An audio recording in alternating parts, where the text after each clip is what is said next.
I'm Jim Stewart. This is Rick Collins, and this is Off the Bench. We have a full program up. We have NFL, NBA, Major League Baseball, college football, and we're going to get started with NBA. So last night there were a lot of good games. LA Clippers, Trailblazers. I think that was an interesting game because it's really now starting to become very obvious that Doc Rivers is now allowing Blake Griffin to run the offense. Without Chris Paul out there, somebody has to run this offense, and I think Teledosic maybe isn't quite ready to take the reins, and so this is an opportunity. That's easy to say when he's injured. Yeah, okay. But even so early on in the season, he's just coming over. He's just learning the NBA style of play. There's a little bit of a language barrier. Yes. And so Blake Griffin really is. He is the veteran on this team. Now, it's weird to say that because we've always thought of him as this young, explosive, small forward who can just score a lot of points. But I really see him as being maybe a little bit more of a Chandler Parsons. Okay. Than even a Chandler Parsons. He's more Chandler Parsons than Chandler Parsons. So what Chandler Parsons was to the Mavs is he was a big man who could handle the ball. Yeah. But with Blake, he's more of an inside power than an outside power. Though his three-point shot has come really far the last couple years. Won the game on it, right? Yes. And so what he did is he had a 25, 8, and 5 night last night. 25 points, 8 rebounds, 5 assists. That's not bad if you're running your offense through. That's not bad at all for a guy who's a power forward. He's LeBron James light right now, the way he's playing and the way they need him That's to way play. Better than more Chandler Parsons than Chandler Parsons. Yeah, I like the LeBron James light. I think, and part of that is he's got that body. I mean, he's got the LeBron James body, same kind of explosiveness. The thing was being agile. He was never the guy who could handle the ball like LeBron could coming out of high school. He seems to be learning how to run this offense. Well, think about it. He went to Oklahoma, and he played in an offense where the point guard just lobbed it to him. That's all he did because he could jump out of the gym. He was almost 7 foot, and he was built like, let's be honest, a linebacker. Yeah. So I think it really has shown his ability to come along as a player because a lot of players who have physical abilities that no one else has usually rest on their laurels. They don't attempt to learn the fundamentals. No, and I think along those lines, you got Gallinari, who just came in. I think he's probably one of the most underrated or untalked about pickups in the last this offseason. He's come in and has produced that steady rhythm of being the second or third option. He's averaging between 12 and 16 points a game. He again does good on assists. He's one of those players that he is, and I've said this already so far, but he sort of is the Chandler Parsons. He's the second, third option. They've got 2 Chandler Parsons? Yes, they do. Well, he is more Chandler Parsons than Blake Griffin is. And the sad part is, 1, 2, 3. Okay, I'm trying to figure out the sad part is, and you can understand this. When Chandler Parsons was in Dallas, there weren't a lot of players that could do what he did. Yeah. At 6'10", being able to dribble the ball. If only he could be healthy. Yeah, and so I think Chandler Parsons is more, or Gallinari is more like Chandler Parsons. He can dribble the ball a little bit. He's a good 3-point shooter. He's not a dominant inside player. It was when he came into the NBA, everybody expected him to just be a kind of a 3-and-D type of player.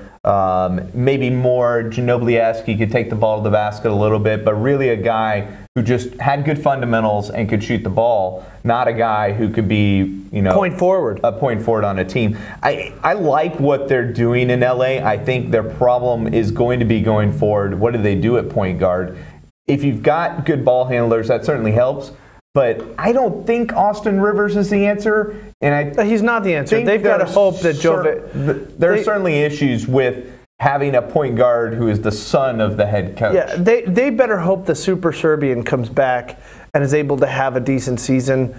He's really the only chance. I like Austin Rivers coming off the bench. Yes. But I just don't like him as your starting point guard. And I think the real story, in my opinion, of this whole game between these two teams is the Trailblazers center. I can't say his name. It's Joseph Nurkic. Yeah. those Eastern European names, they never read the same way they're said. Well, they brought him in. He's supposed to be one of the up-and-coming centers in the league. He's 23 years old. Yeah. Last year, he went on a tear the last 30 games. Yeah. For instance, one of his unreal games that he had was 28 points, 20 rebounds, 8 assists, 6 blocks. Yeah. 8 assists from a center, 6 blocks. That's what we thought, Whiteside. Those are Whiteside numbers. Right. And he had 28 points and 20 rebounds. 20 rebounds we thought was just solely given. That's Dwight Howard right there. Yeah, and DeAndre Jordan. Yeah. But he's a guy who has touch. He doesn't shoot threes, but he shoots long twos. Yeah. He has a smooth stroke, and he really is powerful around the basket, which when he draws double teams, he's able to give the ball off to people to be able to either shoot threes or come in on. I think this Portland team is going to be a surprise team this year. A lot of people had thought after LaMarcus Aldridge left that this team was going to fall off the map. They've still got Lillard, they've still got McCullum and Nurkic at center. I think that's a solid team. I think they're going to win a lot of games. I think they're going to be in that picture for the 8th playoff spot this year. I don't know if they get it. If they continue to play well, I think they get it. If they don't, they've got a problem because I think coming up, Lillard, McCullum, do those guys end up sticking around? Because Portland isn't the place that a lot of guys think, I want to play out a career in Portland. But Nurkic is really someone you could build around. Someone who, and I'm not saying he's as dominant, but he has a chance of being today's modern Shaquille O'Neal. Maybe not with his high-flying dunks and his ability to back someone in and dunk on them, but his overall game, the fact that he could score 28, 25, and 6 is astounding. Yeah. That doesn't happen by accident. That's not a good night. That's a trend. So I think they would be insane to go through it. I think the Nuggets were crazy to get rid of him. For Plumlee and a first-round draft pick. Well, and they already had decided that they had their center of the future. Their problem was they had 2 guys who played the exact same style of game, and they decided to go with the guy who they thought was slightly better. Oh, they were wrong. And that's the thing is, Portland could come out really on top with this. Plumlee was a guy who they weren't going to use anyway. Let's move on to the next game. This is really a game that I'm excited about because remember I talked about the Bucks were one of the teams that would be exciting to watch this year. Yes. And they were. Giannis Antetokounmpo, the Greek freak. Antetokounmpo. Oh, okay. So let's just go with the Greek freak. The Greek freak. We're going to have some sort of graphic that's going to show up and how many times we'll pull up the Wikipedia how to pronounce a name. Jim, here's how to pronounce. Read that, Jim. Anyway, so I think he has a real shot within these first 5 games that have happened so far this year. He is clearly the MVP. So far in the season. Yeah, not only is he dominating backcourts, he's really owning the paint. As someone who is being a point forward and being able to dribble the way he does, he goes in and he's able to battle within the big men, the giants, the trees. He's able to move those guys around. I saw him go up against Marc Gasol, move Marc Gasol, and dunk on him. And I'm like, not even LeBron James can do that. Yeah. I'm sorry, even LeBron James cannot. If he comes in, he can maybe in a run-up dunk on him, but the Greek freak actually stepped in, dribbled into the paint, and moved him. I think he's getting better, and the only reason I don't see him as an MVP candidate this year is I still don't think Milwaukee is a top 3-4 team in the East. They're going to come in at 5 or 6, and I don't think that's good enough to win MVP. He's going to get votes for MVP, but he's not going to be a top 3 So he's going to have the same candidate. Situation Anthony Davis did in the Pelicans. He's by far the best skill. He's by far the best player right now. I'm not saying he's the best player in the world, but right now in the NBA, he's the most valuable player on his team. By far. And the problem is that his team is just not good enough to get that next level. But we do believe Jason Kidd will be able to do a lot with this team. We talked about it. This is really exciting. A fantastic team to watch. I would highly recommend watching them. And also look for them to continue moving up the East ladder. It's so much easier. The Pelicans, they're not going to get past 6. In the playoff standings in the West. The West is just too deep. In the East, though, you can make a move, and I think Milwaukee could get into the top 4 this year. But looking at the other side, if the Greek freak looked across the court at the Celtics. You look at after that horrific injury at the beginning of the year, that changed the outlook of their season. Yeah. I think Kyrie Irving is in a little bit of trouble, or at least he has been, for the first 2 or 3 games Hayward of the really season. took the pressure off him. Well, would have taken for the 5 pressure minutes, off of him. But what it was is Kyrie has struggled to play any kind of consistent play since leaving LeBron. And a lot of people say, yeah, he didn't want to be under LeBron's shadow the whole time, but LeBron masks a lot of problems. And so what happened was, for the first 3 games of the season, he was shooting in the field goal percentage in the mid-30s, and he was shooting, I think it was 26 to 30% from the three-point line. Now that's gotten a little better in the last game and a half. Last night against Milwaukee, he had 50 and 50. So he had 50 from the field, 50 from three-point. And if he can continue doing that's great. But the problem is he was playing a team that wasn't that good. Yeah. They've got a couple good players, but as a team, they're not that great. So he was able to have his way with that defense, all those defensive sets. And young players especially. Yeah, and you know, when you've got key players that are masking everyone like a Greek freak, the defensive sets are not too complicated. Yeah. Because they have a lot of young players. They need to learn the system. When you walk into a place like the Cavs, and Jason Kidd's system, I'm sure, is very complicated. Yes. I mean, the way he coached on the floor, he had a very specific way that he liked players moving around. And I would expect that Milwaukee team, as they learn that system, are going to continue to grow and get better.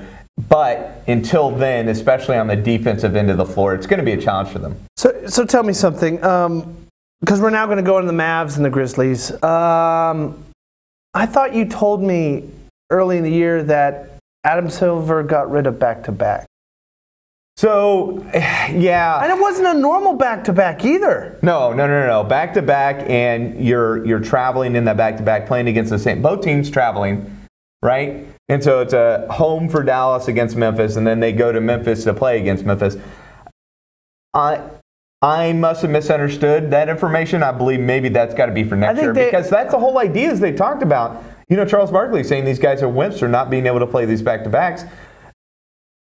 But they've played plenty of back-to-backs already. And not just that, they said no 3 games in 4 nights. They've done that too so far this year. So outside of the fact that the NBA obviously, or at least maybe it's being misinterpreted, maybe you're right, maybe it comes in next year or the year after, but the way everybody interpreted was that's happening this year, and it hasn't, so it's making the NBA look kind of bad in that way. But Dennis Smith Jr. has been the story throughout the season, regardless of who you're talking to, what expert you're talking to. When you talk about the Mavs, Dennis Smith Jr. is the topic. Yeah. And the problem is he has struggled this year to be consistent. He has not been consistent. He comes in and he'll have 19 points one game, and then he'll have 8 points the next, and then he'll have 9, then he'll have 16. And maybe some games he'll have a lot of assists, and then he might have none. I mean, it's all over the place. So my question is, do you think he has an identity problem?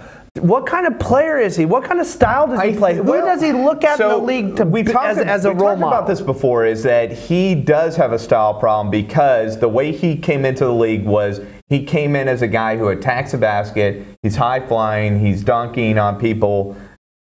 We talked about that game isn't going to work for him.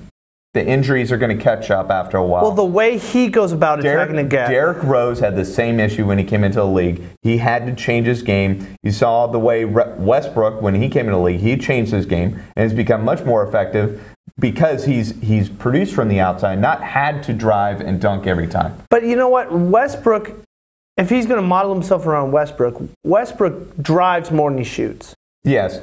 But what he does is it's controlled drives. Yeah. That's the problem I think Dennis has. But what I'm saying is let's say he decides he wants to be a driver. That changes the whole way you play the game, because you're so used to have played the game the certain way your entire life, and now you've got to change the way you play. That's certainly going to affect his numbers, especially early on. I think once he gets – and Westbrook didn't come out and dominate the league as a rookie playing that style of game that he had adjusted to. It took him a while to adjust. But it was a different time, though. Remember when Kyrie came out, he was effective because he already had adjusted in college at Duke to that style of play.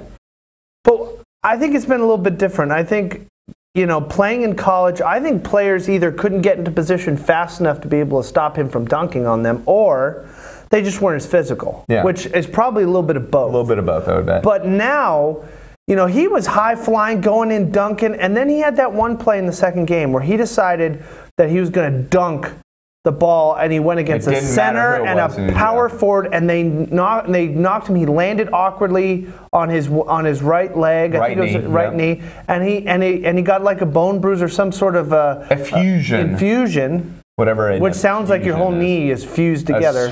A swelling. Yeah. So the real question becomes, what is he going to do now? Because he seems to be hesitating in any which way he's going. So if he decides he wants to go into the basket, he's not going as fast. Because, you know, Mark Cuban has come out saying that Dennis Smith Jr. is the fastest player from end line to end line in the league. Yeah.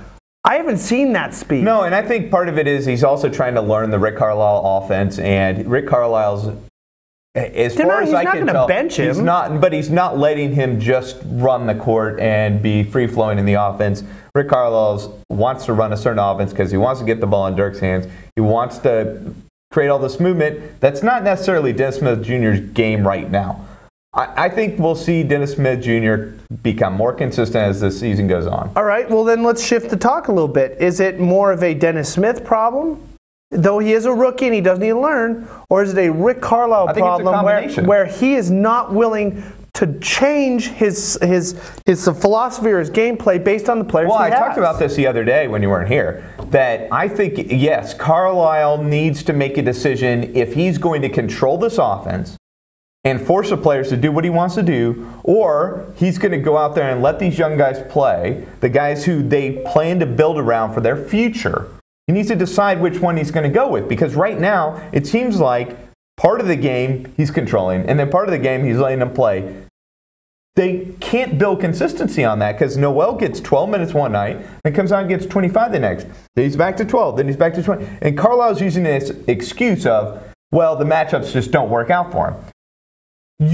Don't try and match up to the other team. If you have players that are good that you want to build and play well together, then play them no matter what the matchup is. If you go around looking at other teams, the Cavs, their starting lineup's always the same.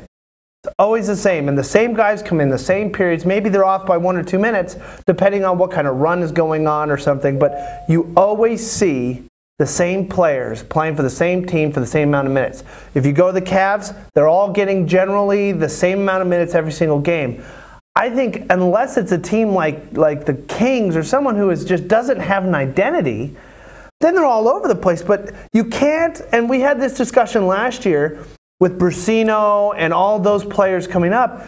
How are you expecting a kid coming in from another system to walk in and go, okay, how am I going to pick up? How am I going to develop as a Mav when I have no idea if I'm going to play 2 minutes one game, 5 minutes the next, 20 minutes the next game, back to 5 minutes. I'm benched for 2 weeks. Yeah.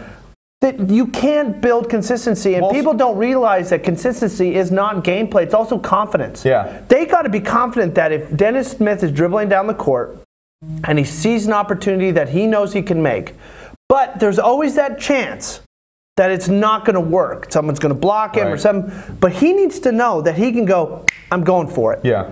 And know that he's not going to be put in Rick Carlisle's doghouse. Because that's what we've seen in the past. Nick Brusino will go and he'll make a play or do something and lose the ball, and the next day he's on the bench.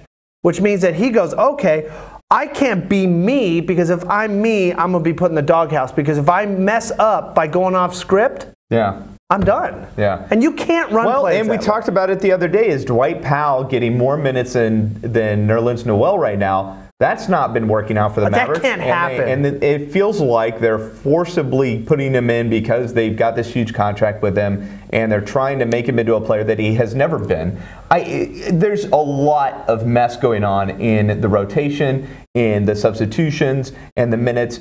I don't think this is a team right now, certainly, that's going to make the playoffs. But also, I don't see how this team is supposed to build for the future because of the way they're running their lineup out there. It just doesn't make sense. There's not enough minutes for the players that need to be developed. So why don't we break this down? What do the Mavs need to do in the foreseeable future to make this cultural change? I think first is Wesley needs to go.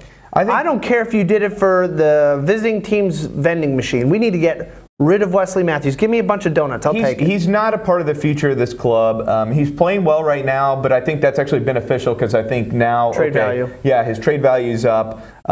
We need to trade him. If you're going to throw somebody in, you throw in a Beret, you throw in a Dwight Powell.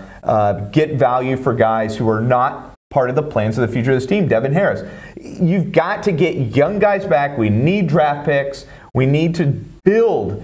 If we're going to build, do it now. Don't wait until the end of the season. You've got upset guys like Noel who decides he don't want to come back because of the way he was treated this season. And then, Dennis Smith Jr. sees kind of a formula for the future and doesn't see a mess. And right now, to me, this is more of a mess than a future. So next is, and you tapped into a little bit, Dwight Powell cannot play more minutes than Noel. He can't. If we believe that whether we sign him this year or whatever, that Noel is a franchise center, we have to play him like a franchise center. You can't go, you're going to play 5 minutes this game, you're not going to start. You are going to start. Dwight Powell's going to play. He's our energy guy, blah, blah. He's not the athlete Noel is. He's not. And he's not the best at defending centers. You've got to have an athletic, at least in Rick Carlisle's system, and he built that system with Tyson Chandler. You got to have an athletic, lanky, tall rim rocker that is going to pick and roll and go to the rim, which at this point right now, they're not even doing that. No, and that's something we talked about them doing too, is they need to do more of that with Noel. If Dwight Powell comes in, he needs to be coming in for Dirk. He needs to be giving Dirk minutes. But does he need to keep doing? Yeah, I really see Maxey as a better fit for the power forward position. I think Maxey's the guy they see in the future doing that, but right now Maxey's not quite ready for that. We saw a lot of Maxey last night, so I think we'll see more of Maxey, but it's still going to be in that 10-minute range. It's not going to be the 20 minutes. And again, you tapped into another point. The Mavs need to incorporate more lobs for Noel into this offense. I mean, he needs to be the DeAndre Jordan that we wanted. We need to have JJ. We need to have JJ's the master of pick and roll.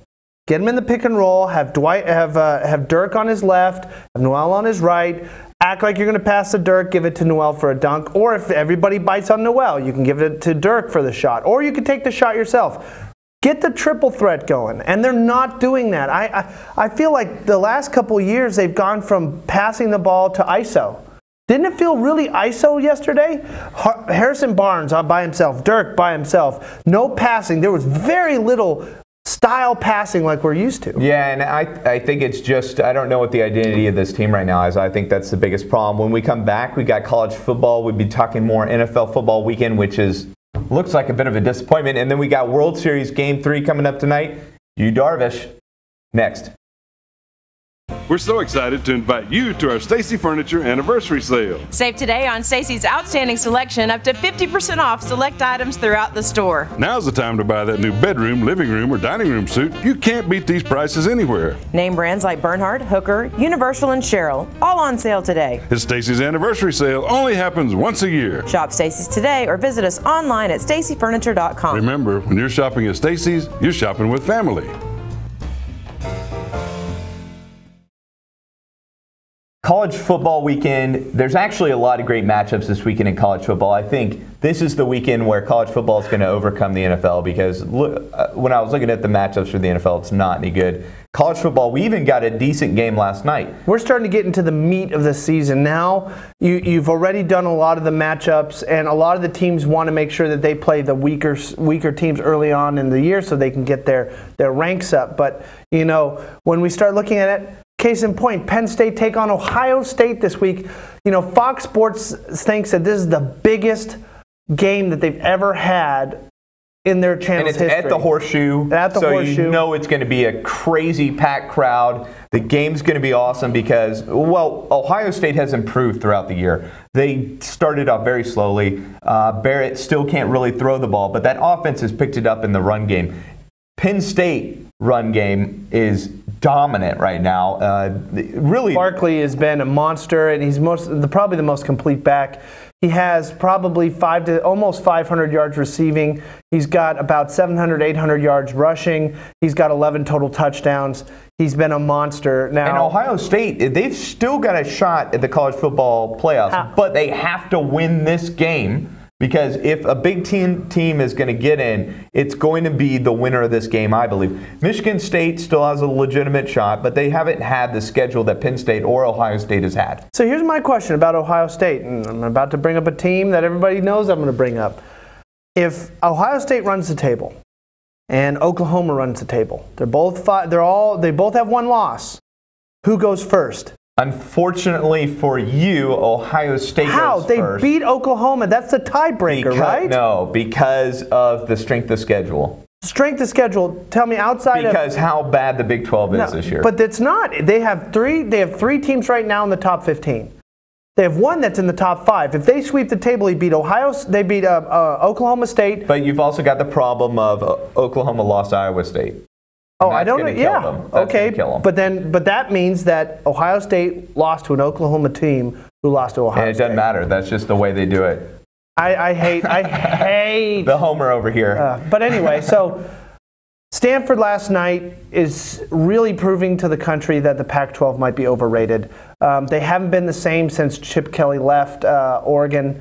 For obviously the 49ers, but Stanford that hasn't really worked out well for him, has it? You know, and Heisman hopeful Bryce Love missed Thursday's game. Yeah, and I think really that takes him out of the Heisman. Yeah, that kills his Heisman hopes because as a running back, you have to play. Because your average drops. You've got to put up the numbers every week to stay in because there's always going to be a couple of quarterbacks, and you know those quarterbacks. So what was the reason why he didn't play? He's injured. I don't know how long he's out. It seems to be more of a week-to-week or a day-to-day injury, so I think he'll be back next week. But if they were going, to keep him healthy and to have a chance of getting into the college football playoff, they don't have a chance.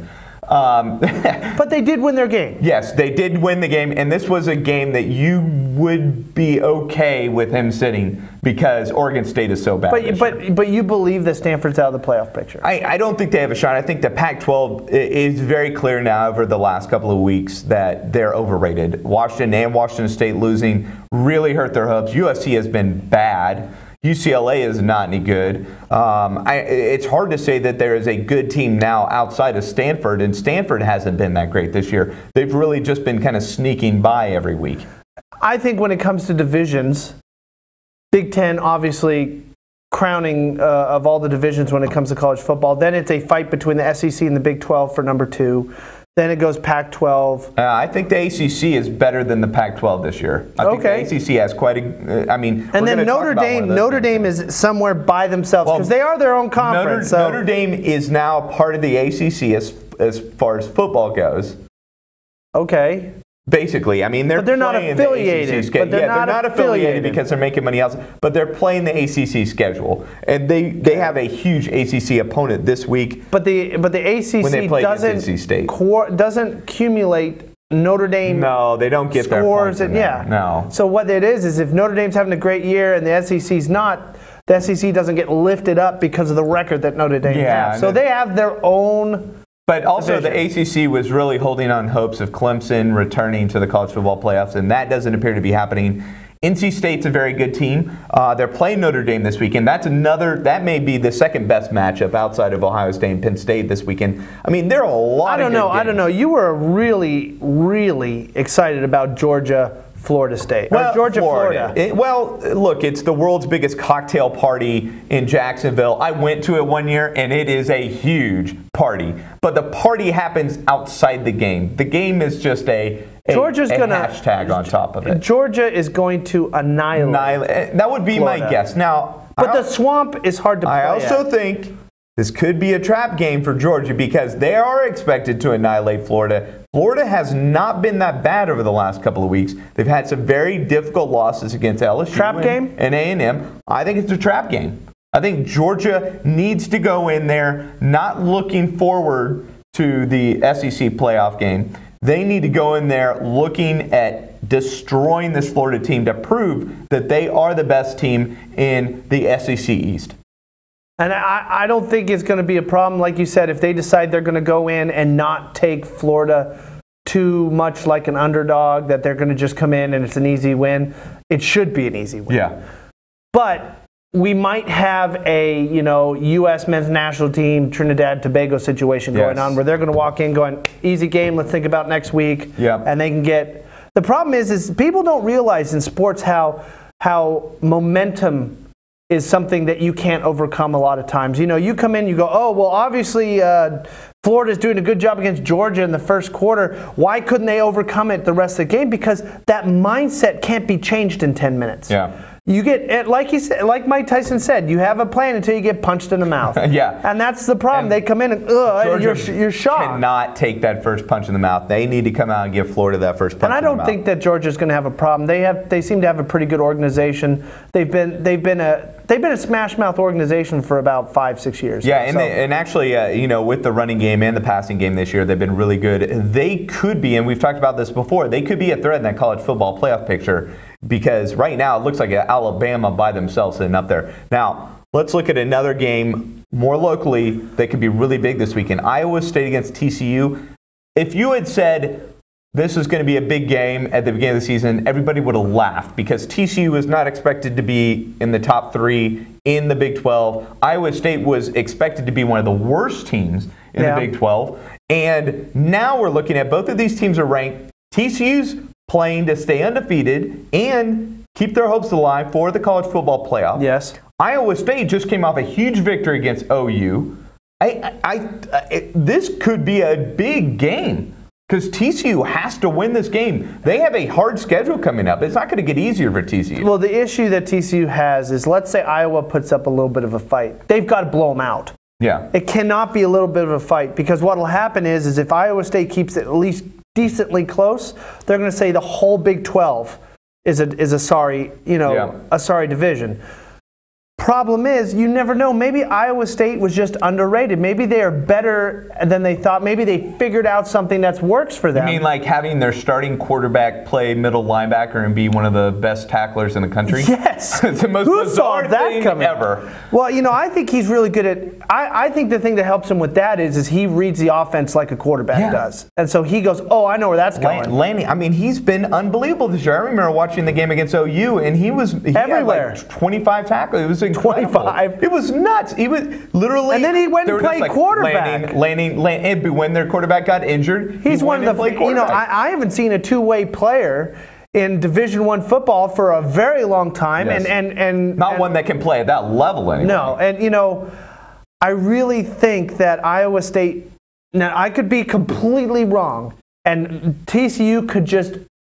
60 to just destroy 14. them to a point where we're like the Death Star exploding. There's nothing left but atoms. But I look at it this way. I think if Iowa State puts up a fight, I think you need to start rethinking the power of the Big 12 because if they start getting play, and knowing the media, they'll go, oh, that just shows the Big 12's horrible. How about if one of the teams have figured out what works for them and they're doing better? Yeah. What happens then is that OU then starts to become a little bit, if that mindset goes that they look better than they normally do, then the OU game doesn't look as bad. Yeah. TCU doesn't look as bad because even though they will win. Really, the win. Best opportunity for Oklahoma here is TCU loses a close game to Iowa State. Iowa State jumps up, TCU drops down, OU jumps in front of TCU, and then they say, well, a Big 12 team needs to get in because there are so many good teams in the Big 12, and so Oklahoma could get into the college football playoff picture. I don't see any other way for OU to get back into it right now. That would be the only way. Well, they do play TCU. Other than playing when they I would love TCU as an OU fan. I would love TCU to get, they're already in the playoff hunt right now. They're considered number 4. Now, if they get to 3 and then OU comes in and beats them, I can't see how they don't at least jump, leapfrog. Especially if Iowa State keeps this game Well, because close. there is a chance that they play TCU twice. Yeah. So what happens is they, and no one's going to consider TCU a bad team if Oklahoma beats them. Yeah. But if Oklahoma loses, which there is a huge chance that happens because our defense is so bad. Yeah. But if that happens, I hate to say it, and you were talking about it the other day, and I don't know if it was on camera or not, but you were saying I just can't root for Houston as much as I like it, even though they're in division. You said it was easier to root for them when they were in the another. Astros. Yeah, yeah. So I am a huge believer in, if your team's out, you got to hope that the flag comes home to the division you're in, because then your division is amped up. And if your team is a good team and next year they do well, it's coming from the division with the Big 12. I look at the Big 12 as being a conference that is good this year. It's offense-based. But I think it'll be much better next year. I think it's going to be a much better conference next year. Why do you think TCU did so well the last couple of years in the Big 12? Not saying they wouldn't do well anywhere else, but the Big 12 has always been an offensive-driven league. Yeah. Or division, sorry. And Conference. when TCU, or whatever, so TCU comes in, and they're a defensive team. Yeah. And the problem is if they can go and stop the offenses of the Big 12 teams and have any offense themselves, they have a real shot of winning because the Big 12 defenses are horrible, all of them. Yeah. Including Texas. Whatever, hook them. So the SMU Ponies, they're going to be playing against Tulsa tonight. The Boulevard starts early, so make sure you get over there. But Tulsa's a bottom dweller. SMU should win this game. That would put them in contention for the AAC West. And I think they've got a good shot at winning it. I don't know if it really means anything.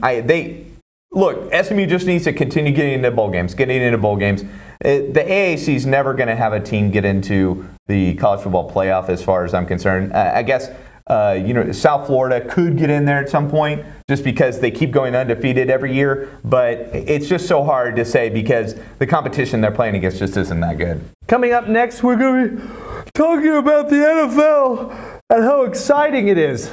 Next.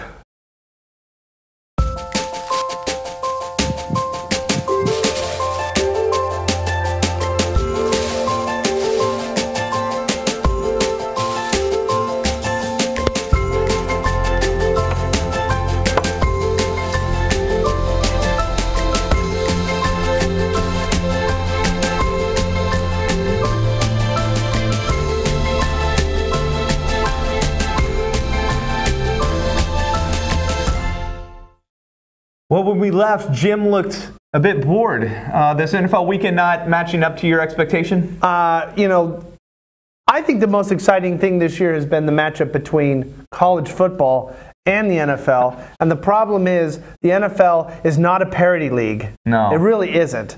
That's why betting is so big, and that's why fantasy football is so big.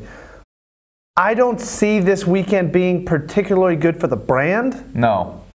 They've got to do a better job of thinking these schedules out because they have basically planned all the worst matchups possible in one weekend. Yeah, and not only that, but none of the early games are really worth watching. Just looking at some of the matchups this weekend, the Colts versus the Bengals. The Bengals are winless, The Bears against the Saints, the Falcons and Jets.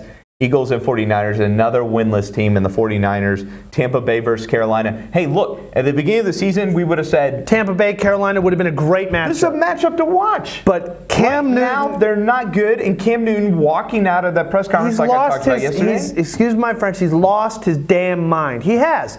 He must be, I think he's frustrated not only with his on-field play. I see no way he ever gets a max contract again. His quarterback play is horrible. Now that they've taken his legs away because he keeps getting beat up, he's not a runner. His contract with Dannon. Yeah, losing his contract with Dannon. His off-field antics. He's a cocky man. And the problem is he'll always be good enough to get a starting position somewhere. He's never going to be a franchise player. He's proven himself. He had the skill and he has the talent to be a franchise quarterback, to have been. I should put it in past tense. To have been a franchise player. At this point, unless he matures, he's in his late 20s. He's getting close to the end of his prime. I can't see him ever being anything other than the guy who came over almost winning a Super Bowl. Then maybe there is interest behind this game is who plays better, Jameis Winston or Cam Newton, because I think a lot of people, going into this war of attrition between two bad quarterbacks. Excuse me. Are you allergic to that? I'm allergic to this game. I'm also allergic to an 8 a.m. start on a Sunday morning. We should be at church, or you should be sleeping, not trying to watch football at 8 a.m. They're playing another game in London. Now, they played the other weekend, but it was a noon start, which meant it was an afternoon game in London. That's fine. Played at noon, the same time as everybody else is playing. 8 a.m. start is unacceptable. And they're not just doubling down. They're like quadrupling and octal, whatever, if you want to get into the bigger numbers. I have never seen so many out-of-country games that I've seen this year. It seems like every other week there's a game in London. Yeah, London, and they've done games in Mexico City. Why aren't they? I don't understand why they're not expanding to a closer region of the world in Mexico and South America. Well, Canada, that is an experiment within itself that failed. You remember we had the Canadian. Just seems like it would be nice and close. But Jamaica. But the reason why the Cowboys have such a big following, the reason why they're the biggest, you've thrown me off, because they are the biggest franchise in the world and they're the most valuable sports franchise, is because they have the Latin American market. Yeah. Why not go 3 hours south? Yeah.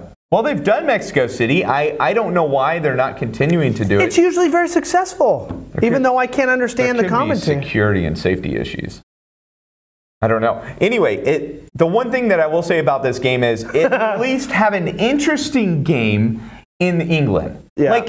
Send a couple of decent teams over there. I would have rather seen the Rams and the Jaguars than see the Cleveland Browns, who are a mess of a team right now. Oh, right now? They've always been a mess of a team. I know, but everybody thought this season it was going to be better. They got That's what we've always thought. We've always thought that. And they're still terrible. I hate it because I do have Cleveland friends when I went to school up in Ohio.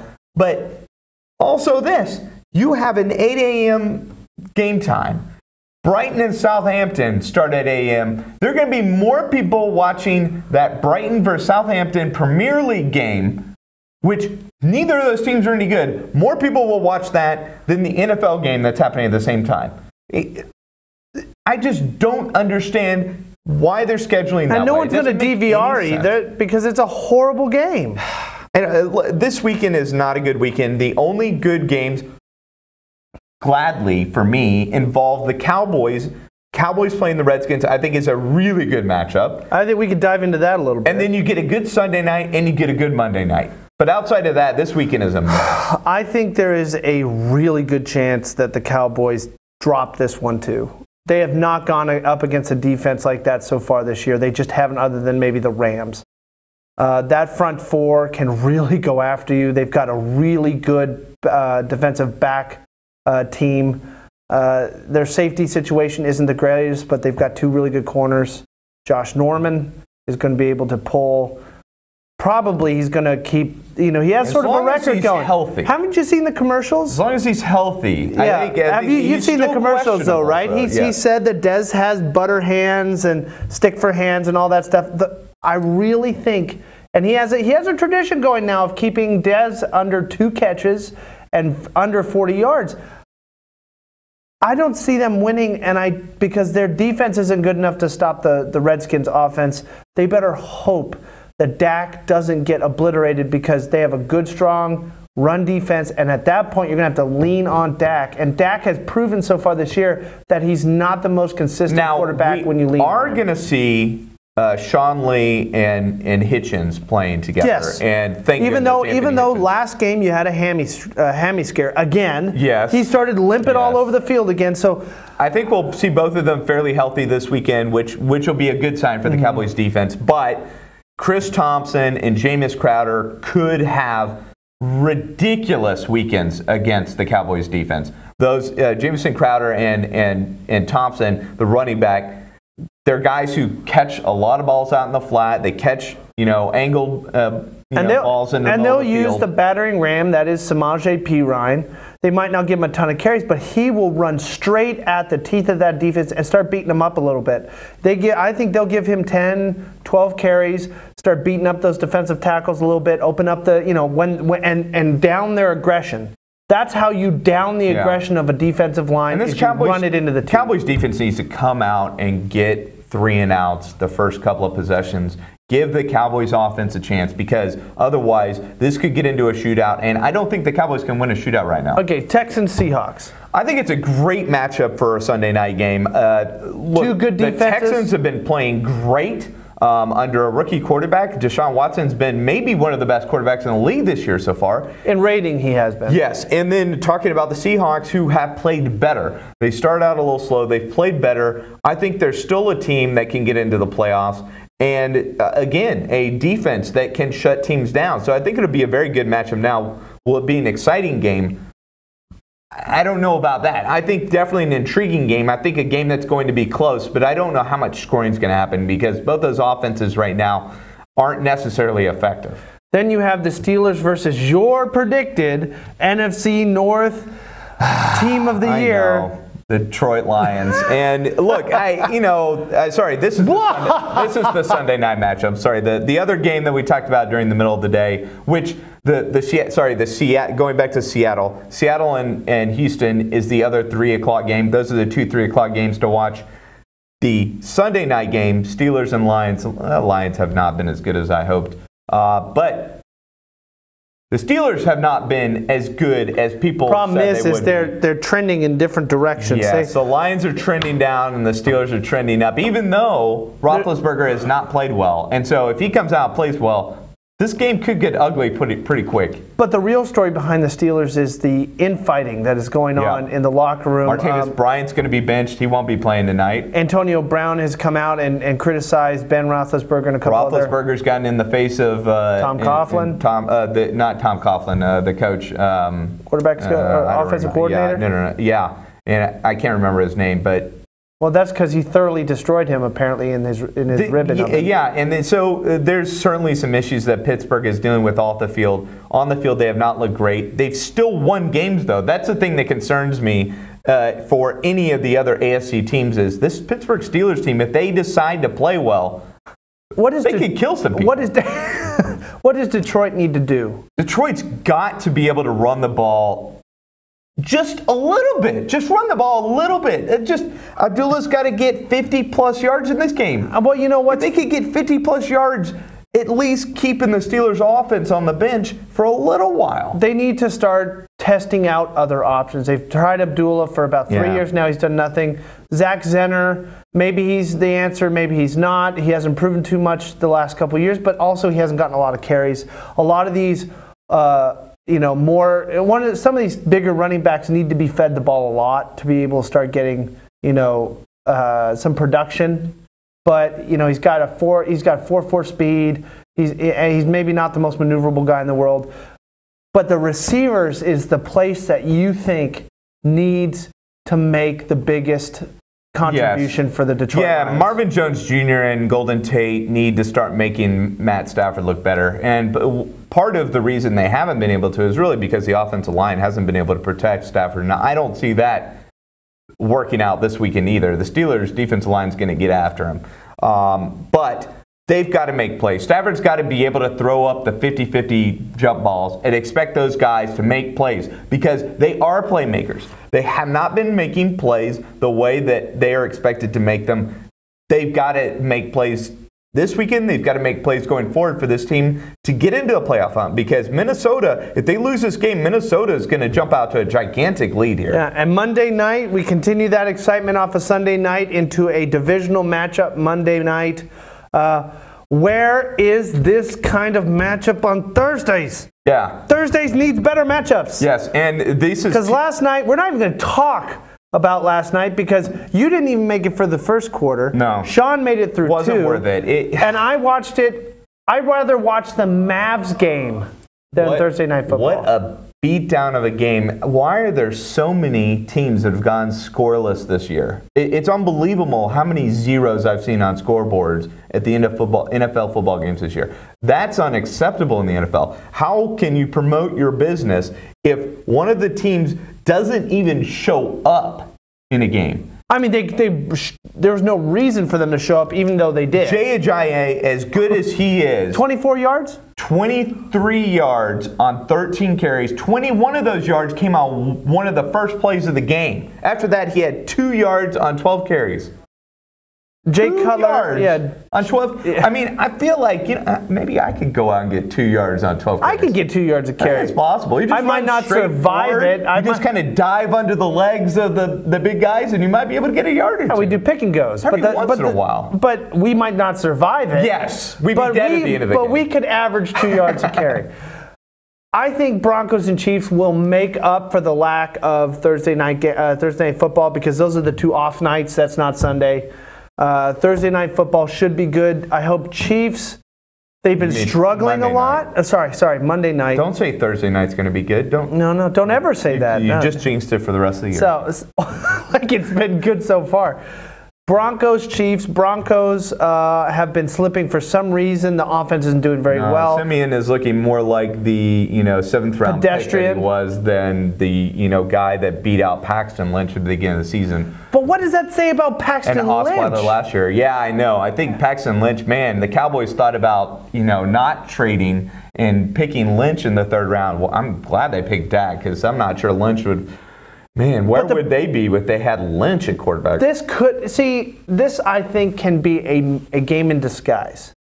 It's probably going to be good because the 2 matchups, but the chances of these teams being good maybe going forward might not be the. Yeah, both teams Chiefs are struggling. Chiefs have lost 2 games in a row. Yeah. They're not the same team. Hunt has not been the same running back. This AFC West is just a weird division this year because I think at the beginning of the year everybody thought the Chargers are going to be good or a lot better. A lot better. Sorry, maybe not good. A lot better. The Raiders were going to be. The Raiders are going to be awesome. The Broncos are going to be really good, and the Chiefs are going to be awesome. Actually, what it was, they thought the Chiefs were going to be good. They didn't think they would be. And then for the first 5 weeks, oh my gosh, the Chiefs. Yeah.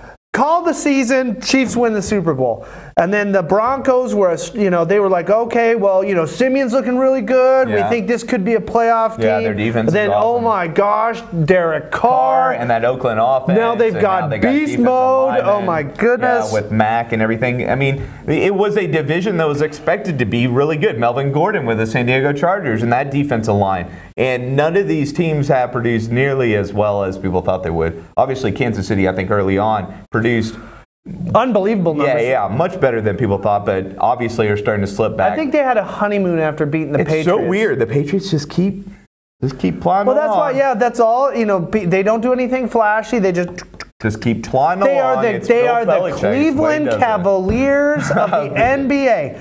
They don't look flashy. They don't like they're doing anything, and all of a sudden, the next thing you know, they're in the conference finals. Well, speaking of the NBA, we're going to come back to the NBA real quick for our last segment. We're going to talk a bit. Whoa! We have. We got World Series. Yes. We have a World Series preview before that, and then we'll go to NBA one and done. Sorry, is it going away? Sorry, Scott. We've just magically added another segment. Next. They'll test you. Try to break your will. But however loud the loudness gets, however many cheese puffs may fly, you're the driver, the one in control. Stand firm. Just wait. And move only when you hear the click that says they're buckled in for the drive. Never give up till they buckle up. Because of budget cuts, we had to cut the one and done segment out. Now we're just going to be doing MLB Who's the guy World got Series fired for that one? I don't know. Scott, you're fired. So we're going to be talking World Series. Look, Game 3 tonight. I think we blame Tony Romo because he's going to be on our show from now on for the rest of the season. But right now it's World Series. Yu Darvish pitching tonight. I mean, we have to. I have to support him. I know it didn't work out with the Rangers, but I still feel like he's still a Ranger inside. Mm-hmm. He's like a Twinkie with the Dodgers on the outside and the creamy Rangers on the inside. Because that's all Rangers really are right now is a bunch of cream. They can't do anything. But the Astros going in and winning that game against the Dodgers puts extra pressure on you tonight. He's got to get the Dodgers a win if they expect to win this series, I think, because they go to Game 4 and they have Wood going against Morton. And Morton, he's been struggling, but Wood hasn't been brilliant either. So I think that's a game, especially the Astros playing at home have an advantage and the Astros can win. That would put them up 3-1 with another game at home. And that would put Clayton Kershaw on the line for, a World Series win for the Astros. You're still going for your prediction, though. I'm still going Dodgers. I'm sticking to it. I think Darvish and the Dodgers get a win tonight. Then the Astros hold at home, and then the Dodgers come back to L.A. and win the 2 and get a World Series ring. I think Shireen's going to shame you over and over and over and over and over again because as much as I think Game 2 win for the Astros is... I think if they can win tonight... Yeah. It's going to be really difficult for the Dodgers. Yeah, because then the 2 big boys come back. Yeah. I do believe that tonight could be the night the Dodgers try to come back. But even if they do, again, you got the 2 big boys. So the Dodgers just have to hope and pray that they can get them past. They need to be able to hold close until they get past these starting pitchers and have to get into the bullpen. Yeah, they need to get through McCullers quickly. They need to get him out after the 5th, 6th inning so they can get into that bullpen and make hay. Because that bullpen for the Astros, despite winning, they were bad the other night. And the problem is, with Verlander, you're not going to get to the bullpen. No. He's going to do the whole game unless he starts struggling mightily. And the expectation, you're probably not going to get Keuchel. Keuchel, yes. Keuchel. I don't know why. Now you freaked me out with calling him differently. So Keuchel, they don't know they're going to get Keuchel out early enough to get to the bullpen. So I think this is the game where you got to get to a pitcher who hasn't been great so far this season. You got to get to him early. You got to get to the bullpen, and you got to make hay against this bullpen. Hope that Darvish can get you 6, 7 innings and only 1 run. You better hope this game, because after this game, like we've said over and over again, this segment, you got the big boys. World Series over, because I don't think they go to Morton in Game 4 if they win this game. Oh no, I would, like I said in the last series. I think they go to Keuchel, they go to Verlander, shut it down. Yeah, in Houston, they don't want to go back to LA. Share that start with 2 starting pitchers. Say, Keuchel, we're going to get you in 5 innings.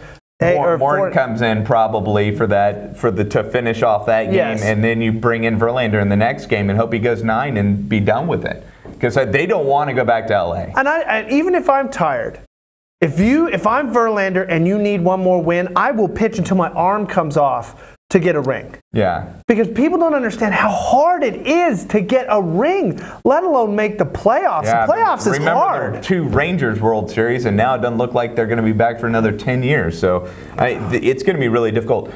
We'll do the one and done next week, Monday, Tuesday, hopefully. Yeah, after we hire the person. we'll hire him back when we get the budget back in place. But look, it's going to be an exciting World Series. It's been exciting so far. In fact, the game the other night was considered maybe one of the best World Series games of all time. Even though it went to extra innings, was much longer than Game 1. It's exciting to see. Just both of these teams are fun teams to watch, and I love all the home runs. And this has been Off the Bench. We will see you next week.